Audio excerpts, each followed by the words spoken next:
Welcome to Live and Love Life with Alena Chapman, a show that explores and shares with you how individuals who were once facing unsurmountable obstacles and setbacks have overcome them by using a certain set of tools, techniques, and attitude to help them transform their lives from ordinary into extraordinary.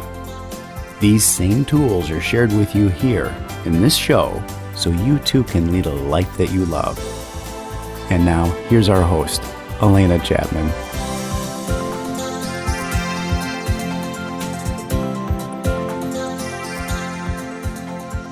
Hello, everyone. This is Alena Chapman, and this is Q&A Tuesday. I love these Q&A Tuesdays. They're so fun.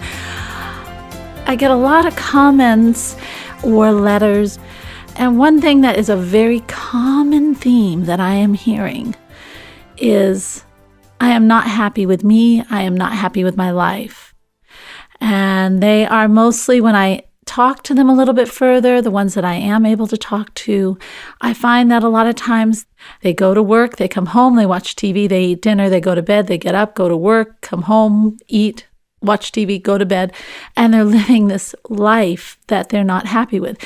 Most of the people I talk to are in their 20s and early 30s.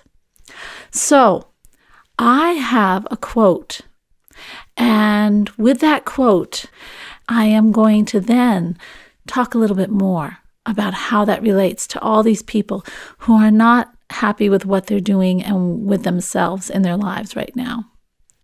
Man is a goal-seeking animal. His life only has meaning if he is reaching out and striving for his goals.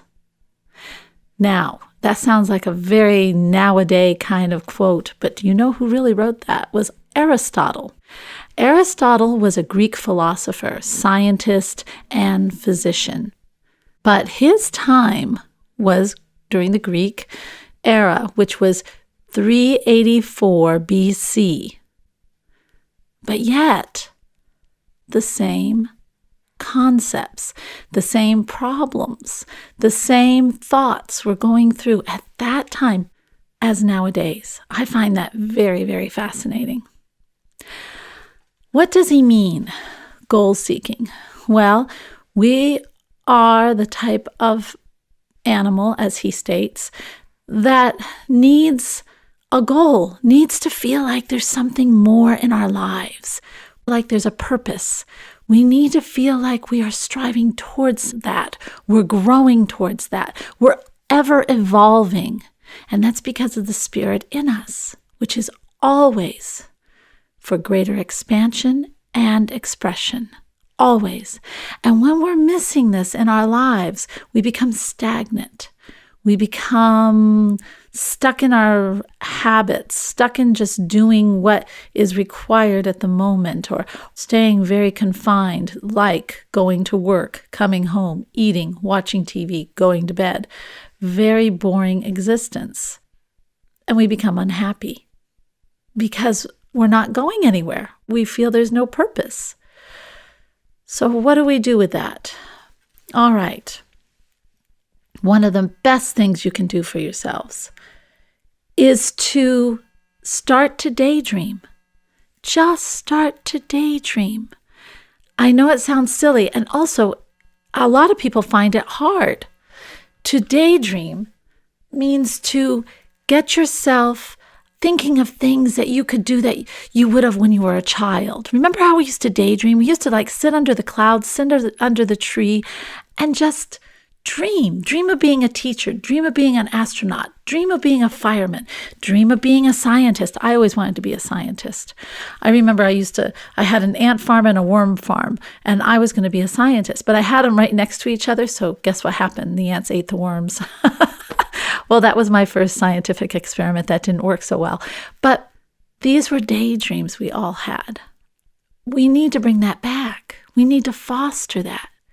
So start to daydream. Start to just see the possibilities of your life being something different. And it's fun. And you can be really outlandish. And then bring it in. Daydreaming is one of the best ways to start opening our minds to possibilities of what we can do, what we're capable of, and starting to believe in ourselves too. Because if you can daydream it and you can really visualize it and see yourself doing it, most likely you really could do it. The other way that I think is very, very big is helping others. Getting out of your head, getting out of yourself a little bit, helping others. Volunteering at a soup kitchen, ring some bells, it's the holiday season, anything. Go to a retirement center and sit and listen to the stories, play cards, get to know the people there. Getting outside of ourselves and helping others is not only a wonderful way to give, but it's an awesome way to receive. And you receive love. You receive knowing that you are doing so much more with just the little bit you're doing to make this world a better place. And you're getting people to respond and open up to you, and you are opening up to them. This is a wonderful way to also discover more about yourself and also to start to like yourself. Get out and help. Do something that you find fun, but also benefits others. If you're really good with your hands, you can help build a house. Habitat for Humanity. If you're really good with children, Boys and Girls Club. If you're really good with food, a soup kitchen, or whatever it is, reading. Look at your local library. See if there's some reading program where you can read to kids, or a school. All these things are getting outside ourselves, and by getting outside ourselves, we discover ourselves. The third thing I think is very, very important that a lot of people don't even think about, but it's doing something for you. Meaning, look at those little hobbies, those things you like to do that you don't think amount to much. For instance, I love to journal. I've journaled for a very long time. I used to write poetry, and when I was going through a tough time, when I didn't like me very much, I didn't even know who I was anymore, and I decided to start journaling because I was learning things so fast. I wanted to start getting them down. So I'd go to a coffee shop and I started to write. I started with just a half an hour a day, and I enjoyed the writing. I've forgotten how much I enjoyed doing this writing. That I used to write stories all the time when I was a kid. So I would write, and that half an hour would grow into an hour, and then it would grow into 2 hours. And before I knew it, I had a book. And now I have an international bestseller. And now I am helping people all over the world. And I'm writing another book. So looking at these talents or these things that we really like to do, maybe always have liked to do, start to do them and enjoy them and see where that road unfolds. If you're daydreaming, you'll start to daydream about them. Before you know it, possibilities of how to make that work into a life for you, if you want it, can happen. My children, one of them, he loves to shop. He loves to just shop for things. He likes to look at the items. I'm not talking grocery shopping or anything like that, but shop for stuff he likes. And wouldn't you know, he's only in middle school and he's already started shopping for other people. You know, he can find things that they can't, and he's making money doing it. Now, isn't that amazing? I have another son who loves to play games on the computer. All right, well, a lot of moms would say, get rid of that, but he really loves these games. So we are starting to look into options about designing games, programming games, and starting to learn how to do that. And maybe he wants to do tournaments. All right, I'm all for that. Eventually, maybe he'll start playing and putting instructional videos on YouTube. I don't know, but this is what he likes at this moment. So we're going to use this to show him how to foster anything he wants to do in his life into his life. That that's what we need to do when we're not happy with our lives. We need to find those talents that we really like doing, or those hobbies, or whatever they may be, and see how we can make them into being our life, where we would be happy. It's going for a goal. It's finding our goal. If you already know your goal, but you're scared of going through, to jumping over that terror barrier, to making that change, that's a different thing. Start visualizing, first of all, how you would do it. How would you do it to really get to where you want to go? Take that different avenue or that road untraveled. Start to make a plan you can act on right away if you really want to do it. And then turn off all that negative noise that you can't do it, that you're crazy if you try, if you can't, other people wouldn't believe you can't make a move, you need this job you're already in. All these things that flood our minds and create chaos. Push it aside and think, wow, I need to be happy. And this is something I really want. I really want to accomplish this goal, and keep that in your mind. I really want this life I'm visualizing. I really want to be that scientist. I really want to open that business. I really want to write that book.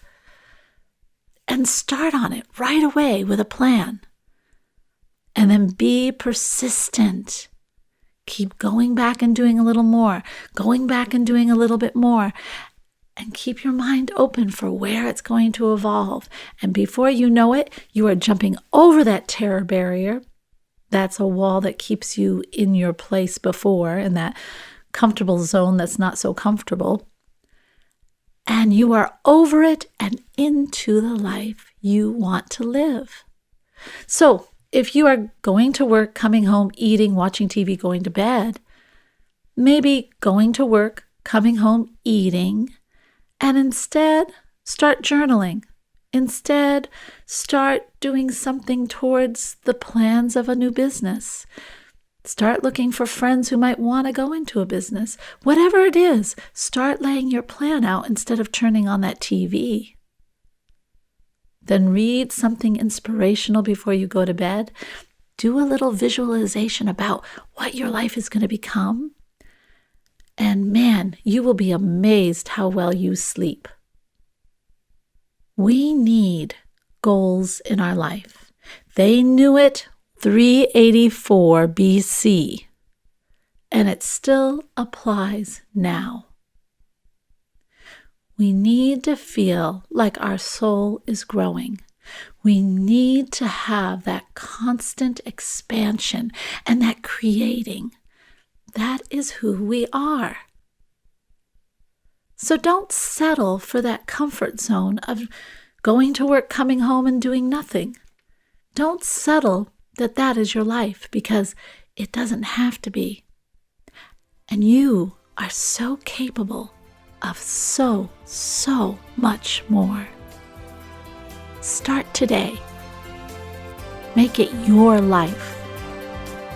This is Alena Chapman.